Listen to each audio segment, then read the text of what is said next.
But I'm just not going to talk here much. Thank you, and thank you all the physicians for supporting us. We appreciate it. Dr. Carson is going to speak for you just a few minutes. We're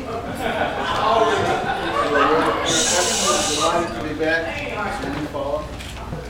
Now our schedule was actually completely packed, and they said Eufaula. And I said, Candy, what do you think? She said, Eufaula, we got to go back.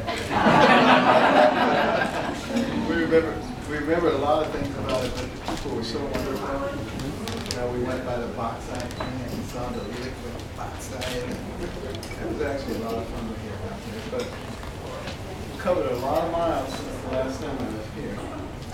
And I got to tell you some encouraging news, and that is people are really waking up around this country. I mean, everywhere. North, south, east, west, blue states, red states. It doesn't matter. People are starting to wake up and recognizing that, you know, this is starting to look like a different country. It's not America. And I can't tell you how many times, you know, I'm in a cab, particularly in New York City, and there's somebody who came from an Eastern Bloc country. And they all say the same thing. They say, I came to America to escape socialism and communism, and now I see the same thing occurring. And, you know, the real issue is, will we, the American people, take a stand? Will we be courageous enough to actually speak up for what we believe? Because it is intended by the progressive movement that we not speak up, that we remain silent so that no one will call us a name, or create some other problem for us, or give us an IRS audit, or whatever. Will we just remain silent? And that's what they're counting on. And I think we could really surprise people by starting to be courageous and to speak up. And also by holding the feet to the fire of the media. The media is a large component of what has happened to our nation. And you look at the fact that perhaps the greatest atrocity that has ever occurred in terms of corruption in this country, the IRS scandal, has barely even been covered. If it weren't for Fox News, you wouldn't even know that it had happened. And yet, it's not even a partisan issue. You stop and think about it. Using the most feared and powerful government agency to intimidate your enemies, that is an existential threat to freedom in America. And that's not a Republican or Democrat issue. And yet, what we've managed to do in this country is allow everything to be defined, you know, as a right or left, a Democrat or Republican issue. And what we really ought to be thinking about, what the people have to start understanding, is that it's not about left and right. It's about American and non-American. That's what's going on, and it's major. And we also have to recognize that some of the things that are going on, like our porous borders, which we could fix. And a lot of people think that maybe that's a real boon for the people coming from Central and South America. But the people it's really a boon for are terrorists. That's what we really need to be worried about. And it's just, you know, recently become apparent that there are a large number of Americans who have joined the ISIS forces. A large number of Europeans who have joined the ISIS forces. And they are able to come and go amongst us, which means they can set up foundations for terror and for destruction. And we're sitting here arguing about whether the border needs to be secure, whether it's secure enough, because, you know, these people from Central America are trying to get. That is not what it's all about. And we've got to wake up and recognize that there are people who want to fundamentally not only change our way of life, but destroy everything about our way of life. And it means that we have to have the strategies, overall strategies, overarching strategies.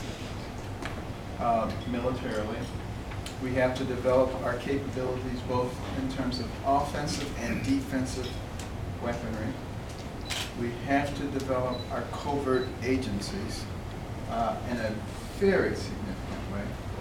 And we don't need to be broadcasting what we're doing. That's why they're called covert. You know? never telling people what we will do and what we will not do. But it should be very clear to our allies that the one thing we won't do is abandon it when it becomes inconvenient. And you know, I think the way we've been treating Israel is abominable, to be quite frank with you. You know, Israel is almost like our kid brother,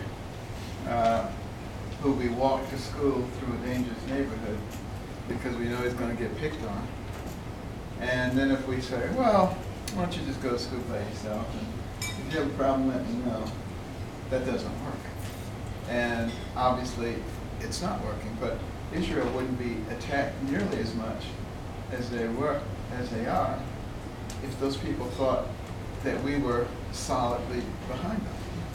And those are things that go with leadership.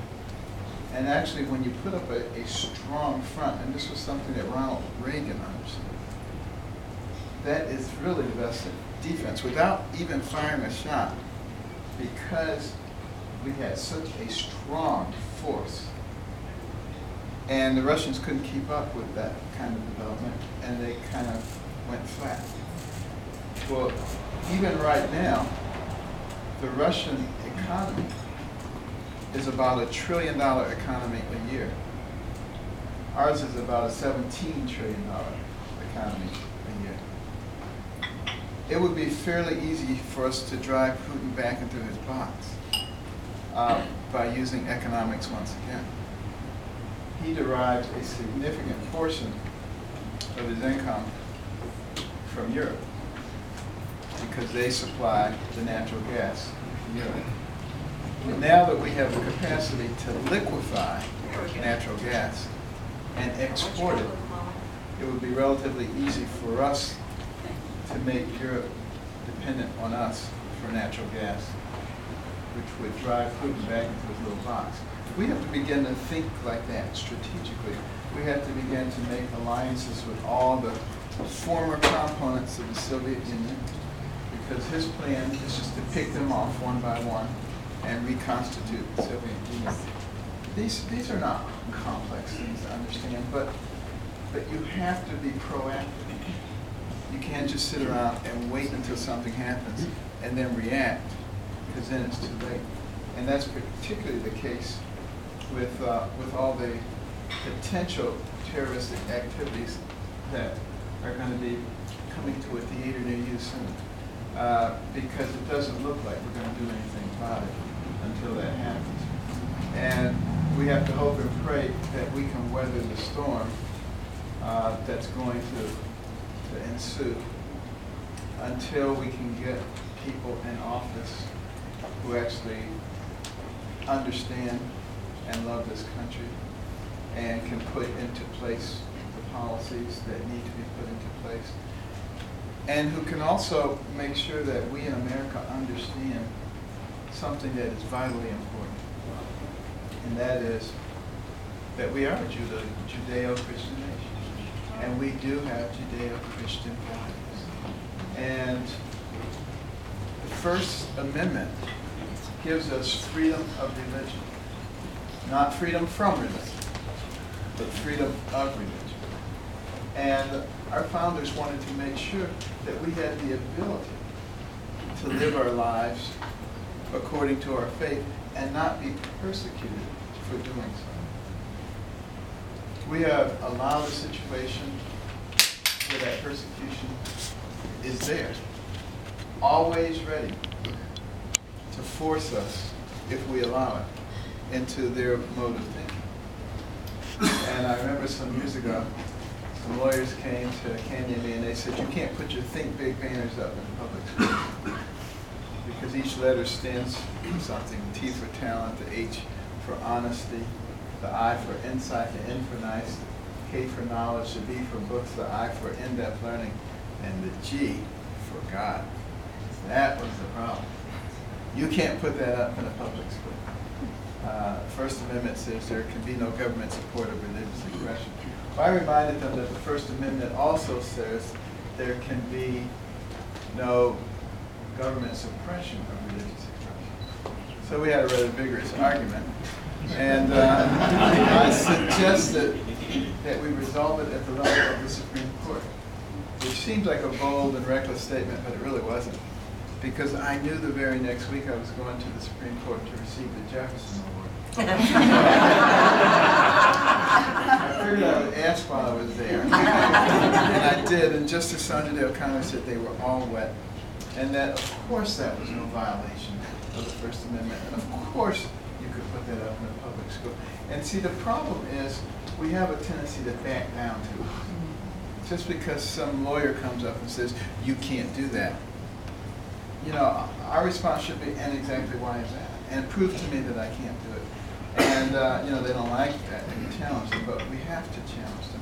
Because this was meant to be a free country where people could engage in the pursuits of all the things that they wanted to do, including freedom.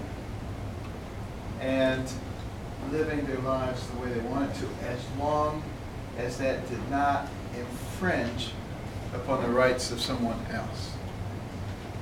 Now, what has happened is that a loud, vocal, progressive group of people have decided that almost everything infringes upon their freedom. So, if you have a Bible in the drawer next to your bed in the hotel room, that infringes on their freedom. Because, you know, they may wake up and see it and, my God. I mean, it has really reached a level of absurdity. And we must begin to speak up against it and simply not allow it to persist. So the good news is, you know, we see so much activity now. And we see so many people who are ready to reclaim this nation. And, you know, last week we were in Iowa and went to one of the caucuses, and you would have thought that Michael Jackson had walked in there. Unbelievable, but, you know, people were just so enthusiastic. And, you know, that just is what we're seeing. So I predict that in November, you're going to see another wave election, just like we saw in 2010. But what has to happen is that we can't allow ourselves to be satisfied with that. What we have to do then, and when I say we, I'm not talking about Republicans or Democrats or independents. I'm talking about people with common sense who love America. When we regain control of the Senate, and I think that is absolutely crucial, and I hope everybody here will make it their business to do everything they can to make sure that that happens. But that has to be the beginning, because we also have to gain control of the executive branch in 2016. And 2016 will come up pretty quickly after November. And then once that occurs, it is absolutely critical not to act like the people who are there now act. It means we have to put the Constitution back on the top shelf, make it important again. It means that we can't pick and choose the laws that we want to pick and choose. We can't have favorite groups, because the beauty of America is that we treat everybody the same. And, you know, that includes things like taxes. Everybody should have the same taxes. It should be proportional.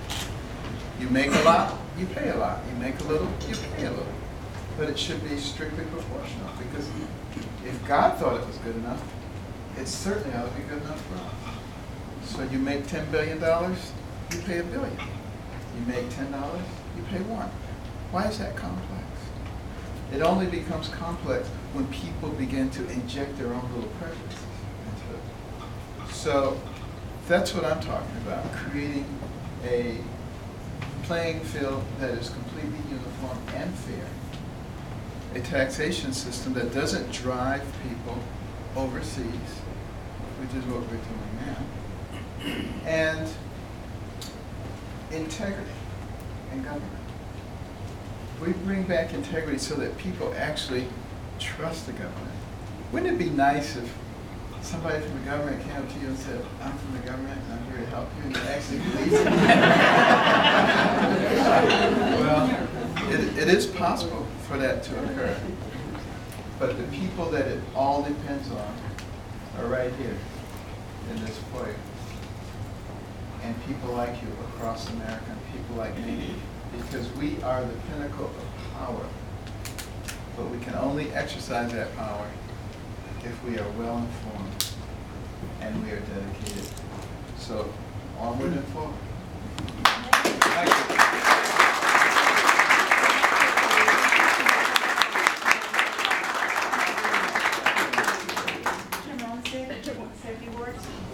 Let's a little bit. Thank y'all. We're going to have another picture photo line, and we have food and drink. That's Representative John Merrill from Tuscaloosa, our new Secretary of State nominee for the GOP. Thank you for coming.